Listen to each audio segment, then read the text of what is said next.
आज मैं कक्षा 7वीं को उनके वसंत पाठ्य पुस्तक का 17वां पाठ पढ़ाने जा रही हूँ, जिसका शीर्षक है वीर कुंवर सिंह।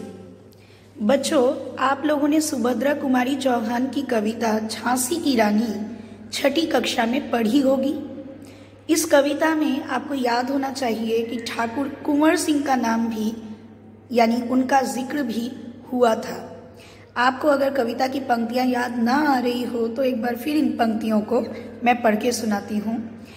इस स्वतंत्रता महायज्ञ में कई वीरवर आए काम, नाना धुंधु पंत तांतिया चतुर अजीमुल्ला सरनाम।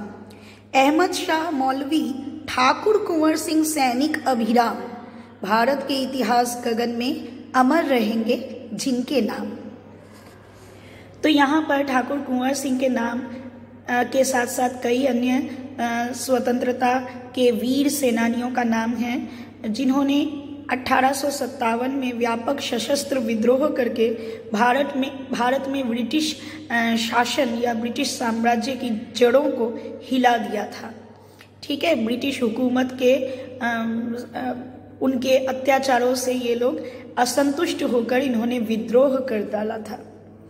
तो यहाँ स्वतंत्रता संग्राम के उसी वीर कुंवर सिंह के बारे में इस पाठ में जानकारी दी जा रही है। ठीक है, सर 1857 के इस व्यापक सशस्त्र विद्रोह में, यानी ऐसा विद्रोह, ऐसा प्रोटेस्ट जो आर्म्ड प्रोटेस्ट है, शस्त्रों के साथ है, इससे क्या हुआ, भारत में ब्रिटिश शासन की नींव एकदम जड़ से उखड़ने को हो गई थी। परंतु भारत की कुछ कमियों की वजह से उस समय भारत को आज़ादी नहीं मिल पाई। ब्रिटिश हमसे डरकर भागे नहीं। भारत में ब्रिटिश शासन ने जिस दमन नीति को आरंभ किया, उसके विरुद्ध विद्रोह शुरू हो गया था। ब्रिटिश भारत के हर वीर शासक या हर जगह को दमन नीति के चलते अपने कब्जे में कर रही थी, यानी विद्रोह करने वाले का वो दमन कर देते थे। मार्च 1857 की बात है। बैरकपुर की छावनी में अंग्रेजी सैनिकों में एक सैनिक थे मंगल पांडे। उसने अंग्रेजी सेना या अंग्रेजी हुकूमत के विरुद्ध बगावत कर दी। वो क्यों किया था? जिसको सिपाही म्यूटिनी या सिपाही विद्रोह के नाम से जाना जाता है। ये बंगाल के बैरकपुर में घटित घटना है, जिसकी वजह से 8 अप्रैल को 1857 को मंगल पांडे को फांसी दी गई थी। ठीक है, दरअसल गाय और सुअर की चर्बी से बने कारतूसों का इस्तेमाल करने से उन सैनिकों ने मना कर दिया था, और जिनकी अगुवाई की थी मंगल पांडे ने, जिस वजह से उनको फांसी दी गई। उसके बाद 10 मई को उसी साल मेरठ में भारतीय सैनिकों ने, मेरठ यानी यूपी, उत्तर प्रदेश के मेरठ में भारतीय सैनिक थे जो ब्रिटिश सरकार के अधीन काम करते थे। उन सैनिकों ने ब्रिटिश अधिकारियों के विरुद्ध आंदोलन कर दिया, मंगल पांडे के फांसी के विरोध में, और सीधे दिल्ली की ओर वे लोग कूच करने लगे।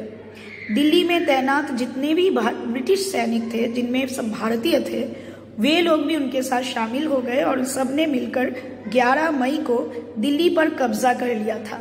यानी दिल्ली में अंग्रेजों को मार भगाया था, और फिर दिल्ली में जो मुगल शासक के अंतिम शासक हैं बहादुर शाह जफर, उनको भारत का शासक घोषित कर दिया था इन सैनिकों ने। ये विद्रोह जंगल की आग की भांति दूर दूर तक फैल रहा था। ठीक है, और कई महीनों तक उत्तरी और मध्य भारत के विस्तृत भूभाग पर विद्रोहियों ने ही कब्जा कर लिया था। ठीक है, इन सबको विद्रोही कहा गया क्योंकि ये अंग्रेजी हुकूमत का विरोध कर रहे थे, ये लोग बगावत कर रहे थे। दिल्ली के अतिरिक्त जहां अत्यधिक भीषण युद्ध हुआ, वे केंद्र कौन कौन से थे? कानपुर, लखनऊ, बरेली, बुंदेलखंड और आरा। ये सभी क्षेत्रों के नाम हैं, बिहार और उत्तर प्रदेश के ज्यादातर। इसके साथ ही देश के अन्य कई भागों में भी स्थानीय विद्रोह होते गए, चाहे वो दक्षिण भारत हो, चाहे पूर्वी भारत हो, ठीक है, पश्चिमी भारत हो, हर जगह ही कुछ ना कुछ विद्रोह हो रहा था। विद्रोह के मुख्य नेताओं के नाम इस प्रकार हैं, जो उत्तर प्रदेश और बिहार में थे ज़्यादातर: नाना साहेब, तात्या तोपे, बख्त खान, अजीमुल्ला खान, रानी लक्ष्मीबाई, बेगम हजरत महल, कुंवर सिंह, मौलवी अहमदुल्ला, बहादुर खान और राव तुलाराम। ठीक है, बेगम हजरत महल का तो आपकी किताब में चित्र भी दिया गया है, और कुंवर सिंह के भी युवावस्था का चित्र आपको मिलेगा। ठीक है, तो 1857 का आंदोलन स्वतंत्रता प्राप्ति की दिशा में एक बहुत ही दृढ़ कदम था। आगे चलकर जिस राष्ट्रीय एकता और आंदोलन की नींव उन्होंने ही खड़ी कर दी थी, क्योंकि उन्होंने एक आधार भूमि को निर्मित कर दिया था। ठीक है, भले ही 1857 को ही हमें आज़ादी नहीं मिली, हमें और 100 साल लग गए भारत को आज़ादी दिलाने में, परंतु ये राष्ट्रीय एकता और आंदोलन का ये जो मतलब पैशन है, जोश है, ये सबके अंदर कायम करने के लिए 1857 की क्रांति का एक बहुत बड़ा योगदान है।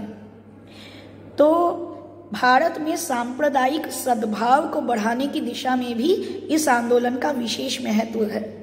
यानी सभी संप्रदाय के लोगों ने एकजुट होकर अंग्रेजी हुकूमत का विरोध किया। तो इससे सांप्रदायिक सद्भाव, कम्युनल क्या कहते हैं, हार्मोनी, टॉलरेंस, रिलीजियस टॉलरेंस, इसका पता चलता है। 1857 के आंदोलन में वीर कुंवर सिंह का नाम कई दृष्टियों से उल्लेखनीय है। आप किताब में हर एक पंक्ति को ध्यान से पढ़ेंगे तो आपको हर चीज़ें एकदम मतलब अच्छी तरह से समझ में आएंगी। कुंवर सिंह उस समय वयोवृद्ध व्यक्ति हो चुके थे, ये उनकी वृद्धावस्था थी, काफ़ी एजेड थे, और उस समय उन्होंने ब्रिटिश शासन के खिलाफ बहादुरी के साथ युद्ध किया। उनके बचपन के बारे में बहुत अधिक जानकारी हमें नहीं मिल पाती है, इतिहास में नहीं है। कहा जाता है कि कुंवर सिंह का जन्म दरअसल बिहार में शाहाबाद जो ज़िला है, वहाँ जो जगदीशपुर है, वहाँ पर उनका जन्म हुआ था 1782 में, और उनके पिता का नाम था साहबजादा सिंह और माँ का नाम था पंचरतन कुंवर।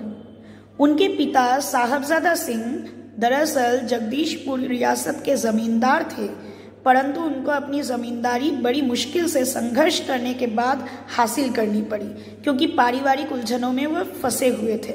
उसी कारण उनके पिता यानी साहबजादा सिंह कुंवर सिंह के बचपन में उनकी ठीक से देखभाल, देखरेख, पढ़ाई लिखाई में ध्यान नहीं दे पाए। जगदीशपुर जब वे फिर से लौट आए, रियासत के ज़मींदार बने, तब उन्होंने कुंवर सिंह की पढ़ाई लिखाई की ठीक से व्यवस्था की। अब साहबजादा सिंह दरअसल स्वभाव से काफ़ी वीर, स्वाभिमानी और उदार व्यक्ति थे, और उन्हीं के व्यक्तित्व का प्रभाव कुंवर सिंह पर पड़ा। कुंवर सिंह की शिक्षा दीक्षा की व्यवस्था तो पिता के घर पर ही हुई। उन्हें किसी पाठशाला या गुरु के आश्रम में नहीं भेजा गया, और उन्होंने घर पर ही रहकर हिंदी, संस्कृत और फारसी की भाषा सीखी। फारसी यानी पर्शियन लैंग्वेज। परंतु पढ़ने लिखने में उनका अधिक मन नहीं था। उन्हें क्या पसंद था? घुड़सवारी, तलवारबाजी और कुश्ती। तीनों ही चीज़ें युद्ध के लिए बहुत ही ज़रूरी है। लगता है बाद में यही तीनों उनके गुण अंग्रेज़ों से लड़ते समय उनके काम आए। बाबू कुंवर सिंह, जिन्हें कभी कभी ठाकुर कुंवर सिंह भी कहा जाता है, उन्होंने अपने पिता की मृत्यु के बाद सन 1827 में अपनी रियासत की जिम्मेदारी संभाली। उन दिनों ब्रिटिश हुकूमत का अत्याचार चरम सीमा पर था। इससे लोगों में ब्रिटिश हुकूमत के खिलाफ भयंकर असंतोष पैदा हो गया था। कृषि में, उद्योग या धंधे में, व्यापार में तो बहुत ही बुरा हाल था, और राजाओं के रजवाड़ों और राज दरबारों को भी समाप्त कर दिया गया था। इसीलिए भारतीयों को अपने ही देश में जो महत्वपूर्ण ओहदे हैं या ऊंची ऊंची नौकरियां हैं, उन सब से उनको वंचित कर दिया जाता था, और इससे ब्रिटिश सत्ता के विरुद्ध देशव्यापी यानी सारे देश में संघर्ष की स्थिति उत्पन्न हो गई थी। ऐसी स्थिति में कुंवर सिंह ने ब्रिटिश हुकूमत से लोहा लेने का यानी टकराने का संकल्प ले लिया था। अब क्या हुआ कि जगदीशपुर में पिता की मृत्यु के बाद वे रियासत संभाल रहे थे। जंगलों में कहीं बसुरिया बाबा नाम के एक सिद्ध संत रहते थे और उन्हीं के प्रभाव में आकर कुंवर सिंह में देशभक्ति और स्वाधीनता की भावना उत्पन्न हुई थी। कुंवर सिंह ने बनारस, मथुरा, कानपुर, लखनऊ आदि स्थानों पर जा जाकर विद्रोह की सक्रिय योजनाएं बनाई थी। ठीक है, वे 1845 से 46 तक काफी सक्रिय रहे और गुप्त ढंग से ब्रिटिश हुकूमत के खिलाफ विद्रोह की योजना बनाते रहे। ठीक है, विद्रोह की योजना बनाते रहे गुप्त ढंग से, क्योंकि किसी को पता चल गया तो उनको बंदी बना लिया जाएगा या उनको मौत के मुंह में भी धकेल दिया जा सकता है। तो उन्होंने बिहार के प्रसिद्ध सोनपुर के मेले को अपनी गुप्त बैठकों की योजना के लिए चुन लिया कि मेला होगा और पीछे गुप्त बैठक होंगी शिविरों में, तो किसी को कानो कान खबर नहीं मिलेगी। सोनपुर का ये जो मेला है ये एशिया का सबसे बड़ा पशु मेला है जो कार्तिक मास की पूर्णिमा के अवसर पर होता है और यहाँ पर खासकर हाथियों के क्रय विक्रय के लिए ये मेला बहुत विख्यात है। हाथियों की बिक्री खरीदारी होती है। इसी ऐतिहासिक मेले में उन दिनों स्वाधीनता के लिए लोग एकत्र होकर क्रांति के बारे में योजना बनाते थे। ठीक है, और हो सकता है बसुरिया बाबा भी इसी समय कुंवर सिंह के साथ ही रहा करते थे और उन्हीं के नक्शे कदम पर चलकर विद्रोह की ये जो गुप्त योजनाएं हैं ये मेले वगैरह में बन रही थी। 25 जुलाई 1857 को क्या हुआ कि दानापुर में ब्रिटिश हुकूमत के अंदर जो भारतीय सैनिक थे उस भारतीय सैनिकों की टुकड़ी ने विद्रोह कर दिया। टुकड़ी यानी रेजिमेंट। और सैनिक जो हैं वो सोन नदी पार करके आरा की ओर पहुंच गए और कुंवर सिंह से उनका संपर्क तो पहले से ही था, इसीलिए इस मुक्ति वाहिनी सेना जो बागी सैनिकों की सेना है उसने कुंवर सिंह का जय घोष किया, जय जयकार किया और आरा पहुंचकर वहां के जेल की सलाखें तोड़कर जो भी निर्दोष कैदी या भारतीय कैदी थे, ठीक है, जिनको विद्रोह की वजह से कैद कर लिया जाता था, ऐसे कैदियों को आज़ाद करके अपनी सेना को और मजबूत बनाया। और 27 जुलाई को कुंवर सिंह ने आरा पर इस तरह से विजय प्राप्त करके अंग्रेज़ों को परास्त कर दिया और सिपाहियों ने कुंवर सिंह को फौजी सलामी दी। और यद्यपि कुंवर सिंह बूढ़े हो चले थे परंतु वह बूढ़ा शूर वीर इसी अवस्था में युद्ध के लिए एकदम तत्पर हो गया और आरा जो है वो क्रांति का यानी अंग्रेज़ों के विरुद्ध ये जो विद्रोह हो रहा है, ये जो क्रांति हो रही है, उसका प्रमुख केंद्र कौन सा बना? आरा। फिर दानापुर और आरा, यहाँ जो अंग्रेज़ों की हार हुई, इस लड़ाई की ज्वाला पूरे बिहार में, बिहार के सर्वत्र व्याप्त हो गई। लेकिन क्या हुआ कि अंग्रेज़ पूरी तरह से हार नहीं पाए भारतीयों से। इसमें हमारी ही कुछ कमियां थी, जैसे कि देशी सैनिकों में अनुशासन की कमी थी, हम लोगों में डिसिप्लिन की कमी थी। स्थानीय जो जमींदार थे, उसके लोकल जमींदार, वे लोग कुंवर सिंह की तरह तो नहीं थे देशभक्त, वे लोग अंग्रेज़ों के साथ सहयोग करते थे और इसी तरह से अंग्रेज़ों से हाथ मिलाकर वे देशभक्तों को पकड़वा देते थे या उनका कुछ हानि करते थे। एवं आधुनिकतम शस्त्रों की कमी, जो बहुत ही मॉडर्न टेक्नोलॉजिकली जो एडवांस्ड वीपन्स हैं, शस्त्र हैं, उन अस्त्र शस्त्रों की कमी के कारण क्या हुआ, कुंवर सिंह अपने ही जगह जो जगदीशपुर है, अपने ही स्थान में उनकी सेना का पतन हो गया। 13 अगस्त को जगदीशपुर में कुंवर सिंह की सेना अंग्रेज़ों से परास्त हो गई, किंतु इससे वीरवर कुंवर सिंह का आत्मबल बिल्कुल नहीं टूटा, बल्कि वे तो आने वाले संग्राम की योजना बनाने में एकदम जुट गए, तत्पर हो गए। वे क्रांति के अन्य संचालक नेता जो थे उनसे मिलकर इस आज़ादी की लड़ाई को आगे बढ़ाना चाहते थे। अब तब के ज़माने में ना मीडिया थी, ना न्यूज़ चैनल, ना ही यातायात के अच्छे माध्यम थे, इसीलिए जाने आने में और खबर पहुंचाने में, सूचना पाने में काफ़ी समय लग जाया करता था। तो कुंवर सिंह सासाराम नाम के स्थान, ये बिहार का सासाराम से मिर्ज़ापुर होते हुए रीवा, कालपी, कानपुर एवं लखनऊ तक गए थे। लखनऊ में उन्हें शांति नहीं दिखी, इसीलिए वे आजमगढ़ की ओर चले गए। उन्होंने आज़ादी की इस आग को बराबर जलाए रखा, कभी भी इसे बुझने नहीं दिया। उनकी वीरता की कीर्ति पूरे उत्तर भारत में फैल गई। कुंवर सिंह की इस विजय यात्रा से अंग्रेजों के होश उड़ गए। कई स्थानों के सैनिक एवं राजा कुंवर सिंह की अधीनता में लड़े, ठीक है। और उनकी यानी कई राजा ऐसे थे, कई सैनिकों की टुकड़ियां ऐसी थी जो कुंवर सिंह को अपना नेता, अपना प्रधान मानना चाहती थी। उन्होंने कुंवर सिंह का साथ दिया। तो कुंवर सिंह की ये आज़ादी की यात्रा आगे बढ़ती रही और लोग शामिल होते गए और उनकी अगुवाई में लोग लड़ते गए।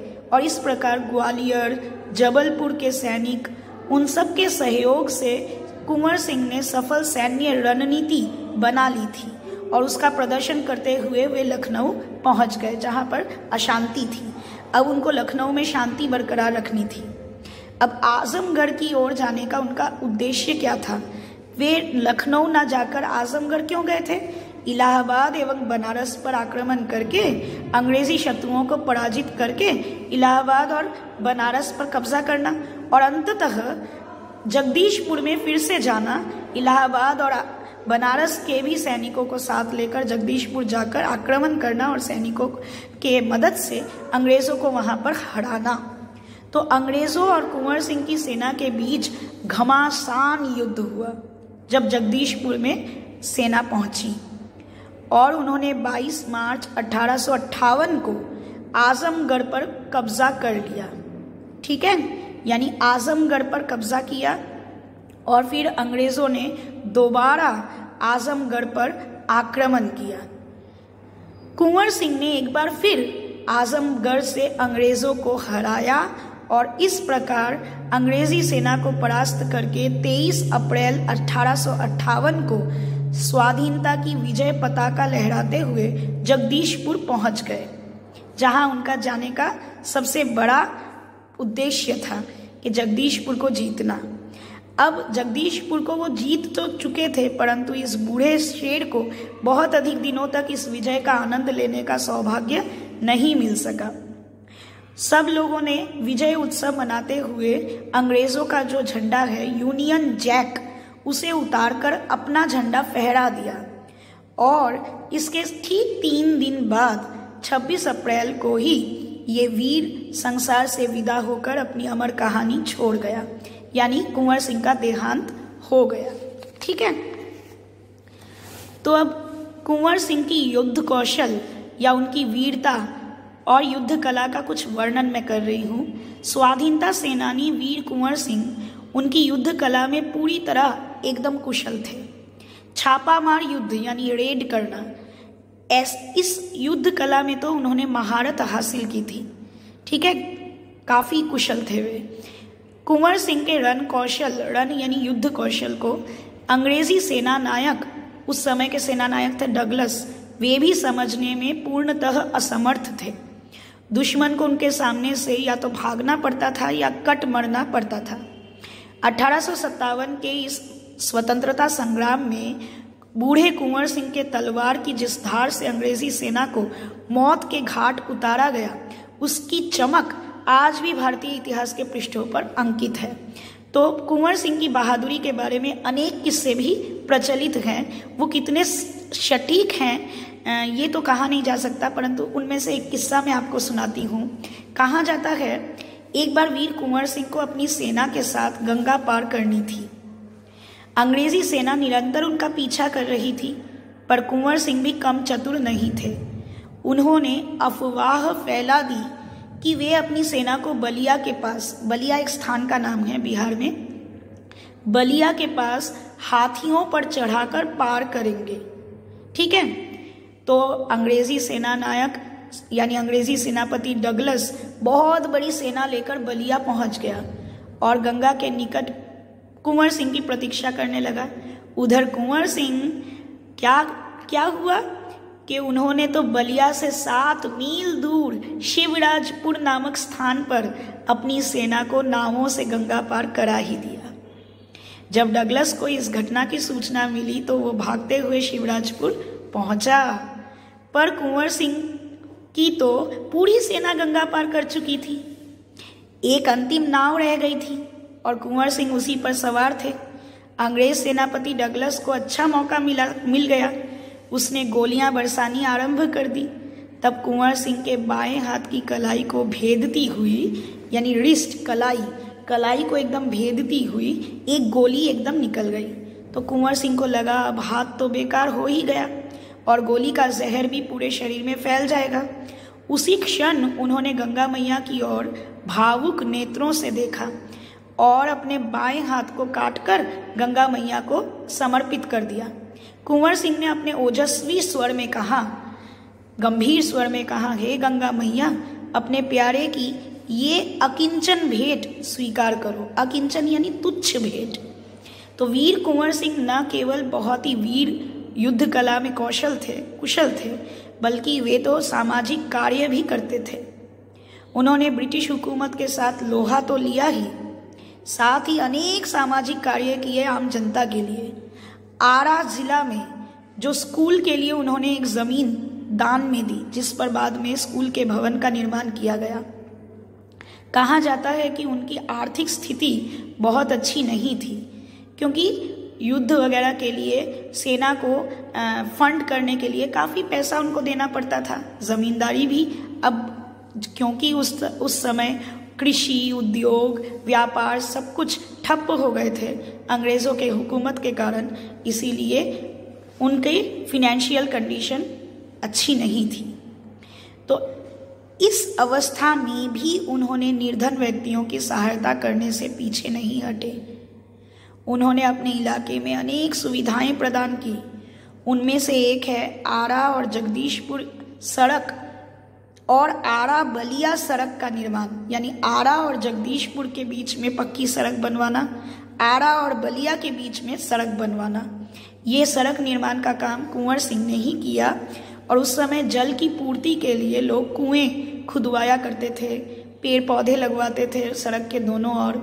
तो कुंवर सिंह ने काफ़ी ज़्यादा कुएं खुदवाए, तालाब बनवाए, यानी जलाशय बनवाए, अनेकों जलाशय, अनेकों कुएं बनवाए। तो कुंवर सिंह उदार एवं अत्यंत संवेदनशील व्यक्ति थे, बहुत ही संवेदनशील, सेंसिबल। उनकी सेना में 2 मुसलमान थे, इब्राहिम खां और किफ़ायत हुसैन। खुद हिंदू होते हुए भी उन्होंने इन दोनों मुसलमानों को उनकी कार्यकुशलता के चलते उच्च पदों पर आसीन कर दिया था, बिठा रखा था। उनके यहाँ हिंदुओं के और मुसलमानों के सभी तरह के त्योहार एक साथ मिलकर मनाए जाते थे। और उन्होंने जिस तरह से पाठशालाएं बनवाई हिंदू बच्चों के लिए, उसी तरह से मुसलमानों के लिए मकतब यानी मदरसे भी बनवाए। बाबू कुंवर सिंह की लोकप्रियता इतनी थी कि बिहार में तो कई सारे लोक भाषाएं हैं, बोलियां, डायलेक्ट्स हैं, जैसे मैथिली, भोजपुरी। हर भाषा में उनके प्रशस्ति लोकगीत मिल जाया करते हैं, जो आज भी लोग गाते हैं, फोक सॉन्ग्स। बिहार के प्रसिद्ध कवि हैं मनोरंजन प्रसाद सिंह। उन्होंने उनकी वीरता और उनके शौर्य यानी पराक्रम का वर्णन करते हुए कविता लिखा है। चला गया यूं कुंवर अमरपुर, साहस से सब अड़ीदल जीत। यानी कुंवर सिंह तो इस तरह से अमरपुर यानी मृत्यु को प्राप्त हो गए, अमर हो गए, मौत के मुंह में चले गए। साहस से उन्होंने सभी अड़ी यानी शत्रुओं के दल को जीत लिया। उसका चित्र देखकर अब भी दुश्मन होते हैं भयभीत। वीर प्रसविनी भूमि धन्य है, धन्य वीर वह धन्य अतीत। यानी हमारा वो इतिहास धन्य है और हमारी ये भारत माता धन्य है, जिसने कुंवर सिंह जैसे वीर को प्रसव किया, यानी उसको जन्म दिया। गाते थे और गावेंगे हम हरदम उसकी जय का गीत।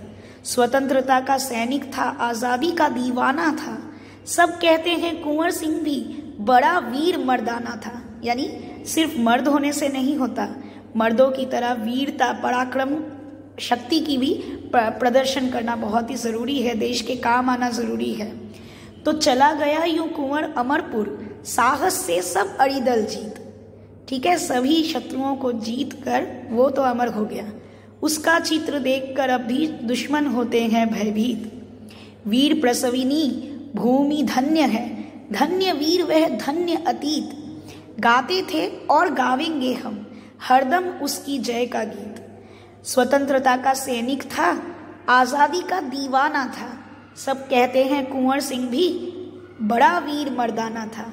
यानी रानी लक्ष्मीबाई को जिस तरह से मर्दानी कहा जाता है, उसी तरह से वीर कुंवर सिंह को भी बहुत बड़ा वीर मर्दाना कहा जाता है। ठीक है, मर्द हो तो ऐसा, पुरुषार्थ हो तो ऐसा।